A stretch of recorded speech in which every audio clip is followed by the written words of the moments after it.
Hello everybody, welcome back for another video. Hope you're all doing well and that you're all having a great day. To start things off, it has been reported by Abacus Journal that banking powerhouse known as JPMorgan is looking into upcoming crypto exchange Bakkt as a means to potentially get its feet wet in the crypto realm. To be clear, JPMorgan has not officially decided anything. They have, however, stated that the option is out there for crypto trading and custodial services. Bakkt is the only one that they are looking at seriously. The article quotes one JPMorgan trader who sums it up pretty well. He said, and I do quote, "Bakkt is the only place we'd approach Bitcoin in the crypto space. Any and all other setups just don't rise to the legal standard that is acceptable risk for us. Bakkt is the only place that passes the test. Whether we are there as soon as the door opens or windows shop for a few months, it is the only name we are considering in terms of client funds finding their way into crypto." End quote. In essence, JPMorgan feels that Bakkt is the only place they can trust to handle cryptocurrency should they decide they want to get involved in cryptocurrency. While not as exciting as an actual announced partnership, it does give an informal seal of approval to Bakkt, which should be launching later this year. Hopefully in time, JPMorgan will turn to Bakkt to purchase crypto. But until that day, stick right here with JPCap. Okay, I have no idea what that is. Institutional news, what have you. What's interesting about all of this is, and JPMorgan, for those, I mean, in 2007, so JPMorgan Chase has been like the most, they're like the Nouriel Roubini of banks. For some reason, they're obsessed with cryptocurrency. They keep saying that they're not into cryptocurrency. They don't care about cryptocurrency. You can type in articles from like 2015-16 where you look at Jamie Dimon, who is the head of JPMorgan Chase, talking negatively about Bitcoin and cryptocurrencies. He also said before that they would like, he said anyone in my building, office, JPMorgan, who is dealing in or touching a Bitcoin or cryptocurrencies will be immediately fired. And then we had news 6 months later where we figured out that that was also a lie because he had special people on the side who have been accumulating cryptocurrencies for him. We know that, I mean, no one knows for sure, but we can probably assume that JPMorgan is probably heavily into cryptocurrency already. I doubt highly that they are waiting for Bakkt to launch and then for Bakkt to be a success in order to be able to get their feet wet in the cryptocurrency space. If you have a situation where Bitcoin goes from 3,000 to 18,000 over the course of a 6-month period and you have not gotten any, you end up looking like a bad investment firm and or a bank. It's just very frustrating because how do I say this? There seems to be no like defamation laws against cryptocurrencies, and I doubt that there ever will be. But the fact that JPMorgan is like openly, they've been accused of like market manipulation before as well. Like when you're as large of a bank as JPMorgan and you come forward in the spotlight and go on television and go on CNBC and go on like Money Talk and what have you, and you talk about how bad cryptocurrencies are, and you think they're going to fail, and you think they're a scam, and you think they're just from Mt. Gox, and I'm pretty sure it was the some people from JPMorgan and also what's his face, the 99-year-old guy, super investor, Warren Buffett. And they've spoken so negatively about it. Like, you have to understand that their words also carry like a significant amount of weight, even though they may not officially be in our markets. People still look to them for words of success, financial information. I don't know exactly what I would even really call it.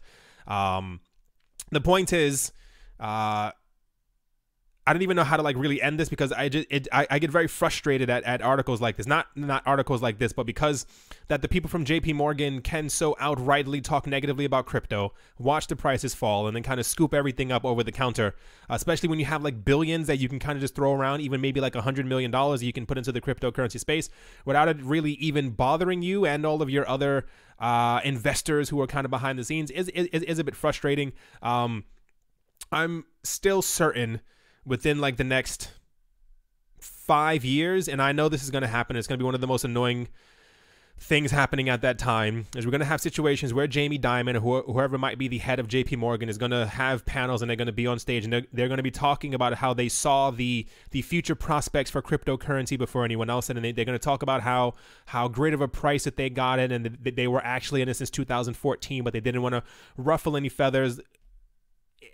Something like that is going to happen, but I mean, I guess the good information in all of this is that eventually they are going to get into the cryptocurrency space. I know a lot of people don't really care for banks to actually get into the cryptocurrency space. That's no longer a decision of ours. It's a decision of whoever runs these banks and whoever has the most money. They are allowed, as it is a free crypto economy, to get into whatever that they want. But a name like JPMorgan Chase getting into Bakkt, like officially, hopefully Bakkt ends up launching next month. This is the time frame that I still gave it because life. And should we hear any information in 2019 that JPMorgan is going to get into it, that's going to cause prices to move very, very fast. Because although they may be wicked in their ways, they do move markets. And that's kind of just how things go. Let's move on.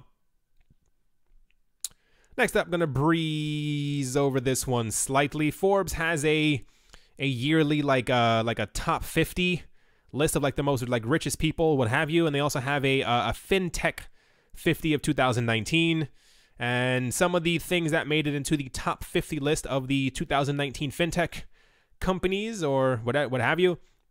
Obviously, one was Ripple. They are everywhere. You can't really stop them at this point. They made sure that they are constantly a name in the cryptocurrency space. Coinbase also made it, not really surprised either. I'm still curious as to exactly what's happening behind the scenes. As boring as Coinbase might be, they are incredibly large right now, and I have a feeling that they have partnered in some sort of way with either the New York Stock Exchange or the NASDAQ, or they have been in talks with them or have tried to get a meeting with them to be able to mix with them in some sort of other way. You remember a week ago we had news that there were multiple other places that had partnered with the NASDAQ, and they were able to, in essence, have their name on their website, partner of the NASDAQ, so-and-so NASDAQ, or like using the NASDAQ technology. Names like that carry a lot of weight, so I'm pretty sure that Coinbase is in talks to kind of do this because they obviously want to stay around for a very long time. Circle also made the list, and the Gemini twins, the Gemini exchange also made it. I mean, to be fair, there aren't many options in the States right now, so it's almost like they just kind of chose the three that have decided to stick around in the States to continue to do their business. It's pretty much just Gemini, Circle, and Coinbase. I don't think Robinhood would have made that list, or any other one, because these are kind of the largest names. Anyway, like I said, gonna breeze over it. Kind of cool that names that we know made the list, but to be fair, it probably should have been Binance and at least like a couple of other places. Anyway, let's move on. So this has been a long time coming. Finally, Japan's giant known as SBI Holding has recently announced that their cryptocurrency exchange known as VC Trade will be open for trading virtual currencies in March of 2019. Just to keep hammering it into everyone's heads, this is constantly the time frame that we're constantly getting over and over, constantly from these institutions. Last year, it was everything is going to happen at the beginning of 2018, and then it was going to be the summer of 2018, and then it was going to be autumn of 2018, and then everything, remember? December of 2018, none of that happened, and I think it was kind of like a, can you say like pie in the face for all of these banks and institutions, because my opinion on all of this, and this is kind of where I guess speak the honesty that flows through my head. I feel like, first of all, we know that the market's manipulated. I cannot say for certain, but one can only assume that as we know that whales control the market, that it is probably safe or okay or probable to assume that some of the largest players in the cryptocurrency game who were trying to launch all of these products and stuff like that in 2018 probably control the market in some sort of way, and they probably also have leeway to be able to push the market prices back up, if you kind of get what I'm saying. I feel like something must have happened internally. There must have been some type of discrepancies, or someone got upset with someone else, because they were all focusing on the exact same time frame, same exact thing with the countries as far as like regulations. Like no one else thought it was weird that we had like 7 different countries who kept on restating, oh yeah, we're gonna wait a couple more months, and it just happened to align within a week or two of the other countries who were also going to release their cryptocurrency regulations, also in line with these other banks and institutions who were also planning on launching their cryptocurrency trading products. Everyone was trying to align the time frame over and over, and I feel like I said, something must have happened, something didn't align right, and now the time frame that we have over and over, whether it be for Bakkt or the New York Stock Exchange or the German Stock Exchange who just launched their app, or the Swiss Stock Exchange, or the other countries who are giving us all this regulation, it's constantly the end of this month, February, or in March 2019. And the fact that it says will be open, because I'm pretty sure this is like a definitive thing right now, because lost my train of thought, doesn't really matter. It's all very interesting that everything is, yeah, there we go. This is why I not to laugh. I mean, I don't laugh maniacally as I'm hearing these things, but whenever I read articles and people are like, yeah, you know, we're going to be in another bear market for the next, 2 or 3 years. And I'm like, what planet are you living on where you have the New York Stock Exchange and the NASDAQ and the largest bank in Japan opening up a cryptocurrency exchange, and prices go down, or we continue in a bear market? It just kind of makes no sense. And this will kind of go directly into what I'm going to talk about after this. The point is, I feel like everything is lining up. If IF, gigantic IF written in the sky, we have a bear market that persists for the next 24 or 48 months, there is unprecedented manipulation unlike anything that we will have ever seen before in our entire lives. I was reading the article yesterday about how BitTorrent token was up like 600% over the course of like 4 or 5 days. There was another coin. I don't have the article in here, obviously. I can't remember. It's some brand new, I kid you not, some brand new Bitcoin clone. It's like B2H, BYCTA. It has a whole combination of letters and stuff like that. It's clearly a Bitcoin clone. It's one of those things that people create and they go, yeah, we're faster, stronger, cooler, better. That went up by like 2,700%. And I sit there and sometimes I'm like, you know, when we have all this kind of pumping going on behind the scenes, it's very odd to me still that you can have confirmation by these corporations and companies and all this money that we know that's flowing into the cryptocurrency space, and the prices still kind of go down or go sideways. It just doesn't really make a lot of sense. I don't really want to elaborate any further. The point is I'm going to continue with this. SBI CEO, his name is Yoshitaka Kitao, announced this news at the third quarter results briefing for the fiscal year ending on the 31st of March 2019. The exchange, which was launched in July 2018, had previously restricted the withdrawals of cryptocurrencies and had limited the users to use hardware wallets that the company refers to as a designated wallet. They tried. So at the end of 2017, it was revealed that SBI Bank, and I guess in a way also Yoshitaka Kitao, owned a large portion of the Ripple company. I don't know exactly how this went through. No one knows the specifics. So we can also assume that he probably owns a large amount of XRP as well. He then announced that he was going to be integrating XRP into his actual bank, the SBI Bank, who has like billions of dollars worth of remittances. And then we had information that they were probably going to use XRP for the remittances. And then by the beginning of 2018, it was announced that they were going to be launching their own cryptocurrency exchange, which was going to be called VC Trade. Everyone was like, yeah, the future's fantastic. And then as the bear market continued to kind of go on, they kept on announcing, yeah, we're going to launch it in March, maybe April. And then he was like, okay, here we go, July. If anyone remembers, July 2018 was the time frame that we were given once again before by the other analysts that the market was going to shoot up. And this is why we saw a lot of stuff launching, and also the other cryptocurrency coins were also launching in July and August of 2018. Then what happened in September and August, prices went up a tiny bit and then continued to slam back down because everyone had gotten the idea into their heads that we were going to end the bear market. But lo and behold, we did not. And this is why it launched in 2018. And this is why they restricted the things that were happening on their platform, because I think it was only available not to institutional. I think it was people who had like pre-ordered isn't the word, pre-registered, who had pre-registered on their platform. These were the only people who were able to actually start using their platform, like even with like certain things not added. This method was to ensure compliance of anti-money laundering laws and to prevent money laundering or terrorist financing, which is particularly tough when it comes to cryptocurrencies. Furthermore, the exchange known as VC Trade will allow trading of XRP, Bitcoin, Ethereum, and after a careful examination offered the users to even trade Bitcoin Cash.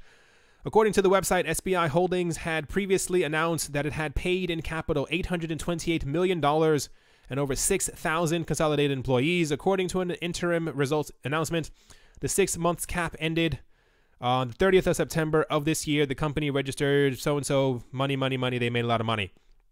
Finally, I have clarification that this is going to happen.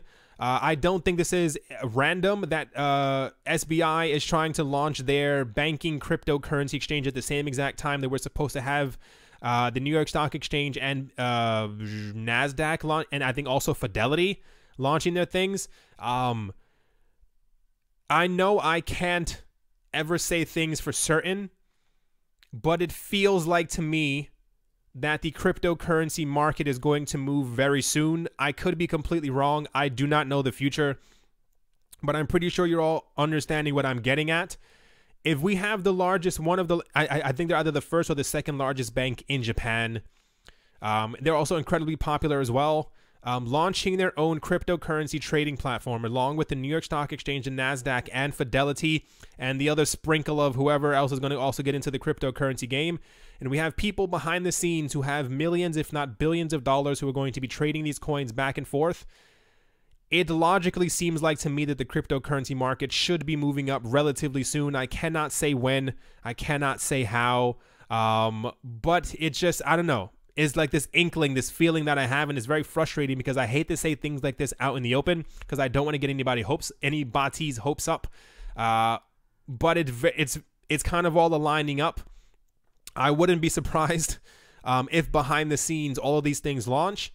If prices don't move, that they end up pushing up the prices themselves to get everyone kind of reinterested back in the cryptocurrency space, because by all logical means, we should have easily, by the middle of this year, tens of billions, if not over $100 billion flowing back and forth through the cryptocurrency space and exchanges every single day, just based off of all these other things happening. That's just kind of my personal opinion. Let's move on.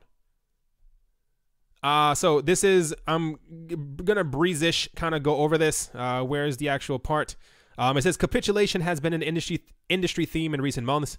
Liqui, a crypto exchange based out of Ukraine, folded entirely, while a number of industry startups, participants, and groups divulged that they had been subject to a bear market-induced pressure. Yet a number of sector competitors claim that now isn't the time to capitulate, but to accumulate BTC in anticipation of the next parabolic rally.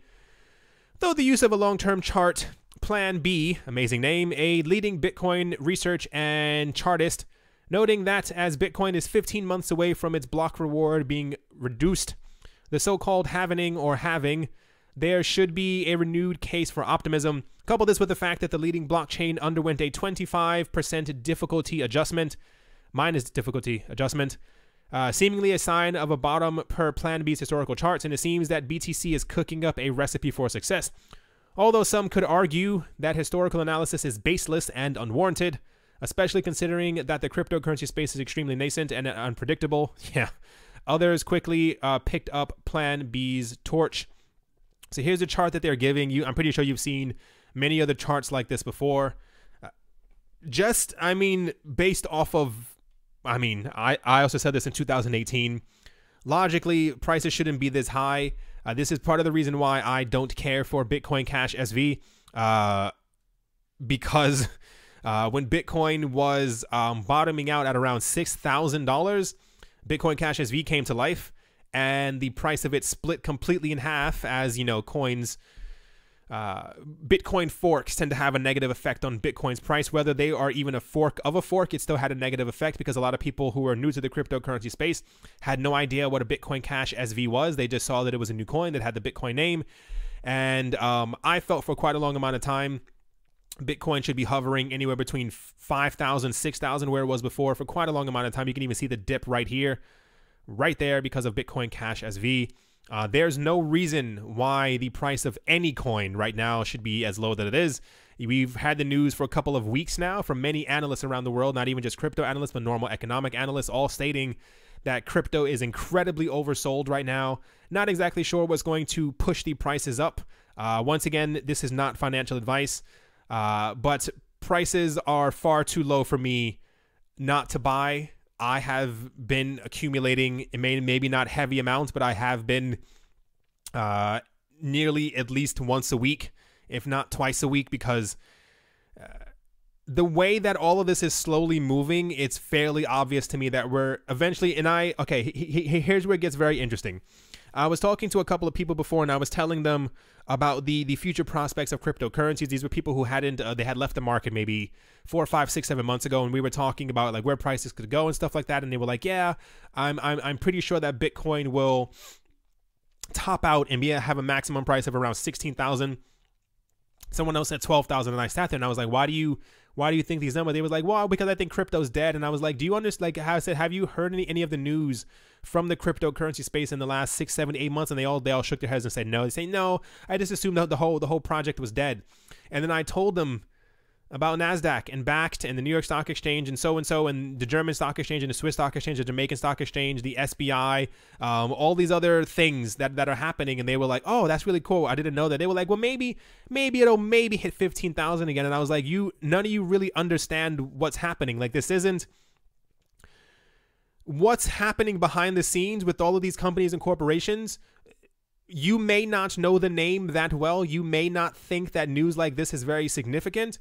When you have a company like JPMorgan Chase talking about getting into cryptocurrency, it's not them swinging around, $100 bills and going, "Yeah, okay, give me $500 worth of Bitcoin. Let's see where it goes."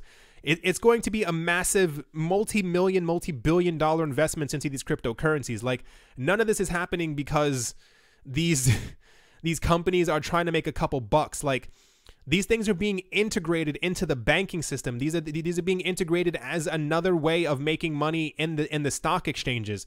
When like a $20,000 Bitcoin in a couple of years, even if we don't have I was listening to a podcast and I'm so glad this person said this. He was like, people don't look forward enough. And he was like, even if we have an intense bear market throughout 2019, he said 2020, 2021, and 2022 are going to be some of the craziest years of our entire lives, because with the integration into what's going to happen when we have news articles that millionaires and billionaires, first of all, when normal people turn into millionaires because of cryptocurrencies, it makes headlines and prices go up. And when you have normal people who are going to become billionaires from cryptocurrency, it's going to cause a fear of missing out. Won't even begin to describe exactly what's going to happen. A $20,000 Bitcoin, we're going to pass that very easily. Think of all the money that's sitting on the sidelines, or that's even in the cryptocurrency space right now that we just don't know about. Think of all the accumulation of all the news that we've been talking about throughout the course of 2018. The most negative news that we had in 2018 was that a couple of countries who you've probably never even heard of or visited are banning Bitcoin. That's about it. All the other negative news was that we're going to have regulations, and it's pretty much the same exact regulations that we have on stocks, bonds, and mutual funds. And it usually only pertains to ICOs and to crypto exchanges. Like, none of that was negative news. We're going to eventually, at some point in our lifetime, and I assume it's going to be either this year or next year, or maybe even, no, it's going to be this year or next year. We're going to see a $100,000 Bitcoin. When you have a $100,000 Bitcoin, it causes a surge in the brain. And it's the same exact surge that I had when you saw Bitcoin's price and everyone else had when Bitcoin's price was going up. You always think, I have to accumulate more. I have to accumulate more.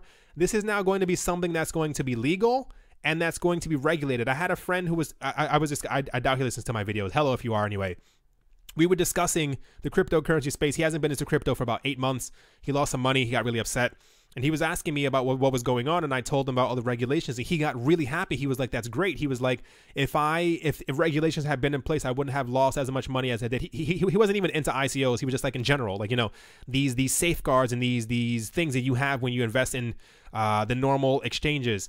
And he got really excited. He was like, "This is great." He's like, he thought about putting money back into the market, and I sat there and I'm like, when you have a $100,000 Bitcoin, a $200,000 Bitcoin is not out of the realm of possibility. The closer that Bitcoin gets to 6 figures, the more people that are going to fall into the market, the more people that end up falling into the market, the closer we end up getting to $500,000 Bitcoin. Like, this isn't something these people aren't integrating. Like these banks who've been around for years, who are some of the largest, these people own the world. I don't know how else to really sugarcoat that. People who own the world are betting big on these things because usually when they bet big, they know how to play the game and they're going to win. Why do you think all these major institutions at the exact same time are getting into it? Because they know how to play the game and they know how to make it work and they know how to make extra money. When, I don't know when this is going to happen. I'm probably going to have a couple of special videos when Bitcoin hits 100,000 and even when Bitcoin hits 500,000, which is also at some point in our lives going to happen, probably within the next 5 or 10 years. I don't even know how to really like phrase it. Like it's going to be something completely insane, but I just want everybody to remember these moments like in cryptocurrencies right now where you, not even you, where your friends, your family members and everybody else thought that you were completely incorrect. They're going to be jealous is the only nice word that I can kind of think of saying it, because this is going to be completely, I don't know. It's going to change so many lives and just so many people aren't really paying attention to what's going on. And this is even before we didn't even really get into the conversation of the Bitcoin reward being cut in half. I think it happens every 4 years. So in another couple of years as well, we're also going to have another situation where even less Bitcoin is floating around, and we're going to have it. These coins are going to be used as a payment option, and they're going to be traded by billionaires back and forth every single day. Great times ahead, even if it doesn't seem so right now. Next up, this one also gently ties into it. A Bitcoin development company known as Blockstream has open sourced development of a tool which allows cryptocurrency exchanges to prove their liquidity. For those who don't know, Blockstream is pretty much like the Ethereum foundation for Ethereum. Like they pretty much build, not that they own the Bitcoin code, but they kind of just control the Bitcoin code. Dubbed Proof of Reserves, the tool originated as a feature geared to Blockstream's Liquid network, developers subsequently opting to release it for market participants through the Bitcoin network. This, it said in an accompanying blog post, was due to the inadequate and patchwork nature of proof schemes currently available. They said, we originally set off to build a solution for liquid functionaries, to prove their liquid Bitcoin reserves to third-party auditors. But as we researched the project, we quickly realized that existing approaches by exchanges for regular Bitcoin reserves had room for improvement, and that our software had wider applications outside of the liquid network. There's money in some Bitcoin. At present, entities needing to demonstrate they hold the Bitcoin reserves they claim to own tend to use bespoke solutions. As each is different, it becomes difficult for outside observers to verify for themselves. By creating a more user-friendly standard, Blockstream hopes to remove this hurdle to transparency. Said, put in as simple terms as possible, proof of reserves allows an exchange to prove how many Bitcoin they could spend without risking to generate a live transaction or exposing themselves to the risks of moving funds. We had news last week, and I don't remember which one it is. Blockstream apparently is in some type of light-handed partnership with either the New York Stock Exchange or the NASDAQ, and I assume this also, like I said, gently ties into this. The problem that we've had before in the past, look at everything that's building up around this. It's insane. The problem that we had in 2018 and why so many people announced that they weren't going to get into cryptocurrencies in 2017 is because, as friendly and cool and amazing as crypto seems to us, it's incredibly scary to institutions who are trying to get into the cryptocurrency space. They have no idea what's going on. They have no idea what a proof of keys is. They don't care what a proof of keys is. And we had a lot of exchanges who were faking their volume. A lot of exchanges who said that they had cryptocurrency, and as people were pulling them out, they didn't have this cryptocurrency. So in order, the exchanges that are going to make it moving forward are going to be exchanges who kind of implement things like this. Because if you're an exchange and you're holding 300,000 Bitcoin, you go, yeah, we have that many. In order to be able to prove it, you would have to then send it to another address at a certain time to be able to tell people, hey, this is ours, you know, blah, blah, blah, and then send it back to the what have you before. With this new technology, they'll simply be able to show that they have it through, I don't know the exact schematics of it, but transparency is probably going to be the name of the game. We, for the most part, are hyper transparent when it comes to traditional finance, when it comes to stocks and bonds, how many stocks are issued. This is supposed to be transparent, even though it is not always that way. Nobody really wants to get into the institutional investors don't want to get into the cryptocurrency space when they don't have proper metrics of exactly what's happening. They are accumulating Bitcoin and cryptocurrencies, and they need to know that their money won't be devalued because they'll simply be able to check the numbers against the so and so and so, and this is how things will move forward. So just thought I'd, like I said, you know, touch on the topic, on the subject. There's a lot. There's so much happening in the background, and I mean, yeah, let's move on. To kind of finish things up, the Southeast Asian country of the Philippines is set to introduce a fresh set of regulations to govern cryptocurrencies, which will encompass the acquisition, utility, and security of the same. The Philippines is pushing these regulations to ensure their cryptocurrency investors are secure and the industry has the required innovation to grow. The regulators have been spearheaded by the country's chief regulatory body, the Cagayan Economic Zone Authority, or the CEZA. CEZA, I guess that's it, are calling these regulations the Digital Asset Token Offering, or the DATO regulations, which will require the curators of cryptocurrency assets to provide necessary documentation, complete with the details of the issuer, project, advisory team, the experts involved among others to the regulatory body. Difficult sentence. A licensed exchange, the Offshore Virtual Currency Exchange, or OVCS, will also be set up specifically for these tokens to be listed on. In addition to the exchange, wallet and custody providers have to be approved by the CEZA as well. I think that's kind of the long and short of it. So, yet again, for those who are keeping count, another country that has come forward to tell us about their cryptocurrency regulations. This is now number 16 or 17. Some of the largest countries still not have done so. I think the European Union has stated at least 3 times in 2018, I think once this year as well, that they are not concerned with cryptocurrencies. They have like lightly, like you have to be registered with the local government. You have to be so and so and so. But nothing harsh has been implemented. Every single country kind of has their own same thing. I think by this summer, if I'm not mistaken, there's going to be like some type of a discussion as to if there should be like a what's the word? Not a unilateral, where all countries kind of follow the exact same rules as far as transferring cryptocurrencies back and forth. So they kind of, in the European Union kind of all have something. I don't think Canada has really had any problems with cryptocurrencies. I think it's been more like the SEC having problem with stuff that's happening in Canada. And I guess the head honcho that we're waiting for right now is just the U.S. government to kind of tell us if crypto is, if they are securities, property, or if they are, what was the other thing? Oh, commodities. Anyway, nice to hear that other countries are finally getting into it. Also, keep in mind the time frame. Everyone's doing it rapidly because they all know that within the next couple of weeks at this point, that is WEEKS. At this point, we're going to have major institutions who are going to be launching their cryptocurrency everything, and they, I assume, want to make sure that their citizens can also legally enter it, and when they do start making money from it, that they know exactly who they have to pay. Alrighty, everyone, that is definitely going to do it for this video. Hope you all enjoyed. Almost spilled my tea. Hope you all are having a great day, a great morning, a great afternoon, a great evening. Wherever you are, wherever you might be, this market is, this will be something to tell our kids about in 10 years. It's just going to be, my goodness, never, ever a dull day in the cryptocurrency space. As always, a very, very special thank you to my Patreon supporters.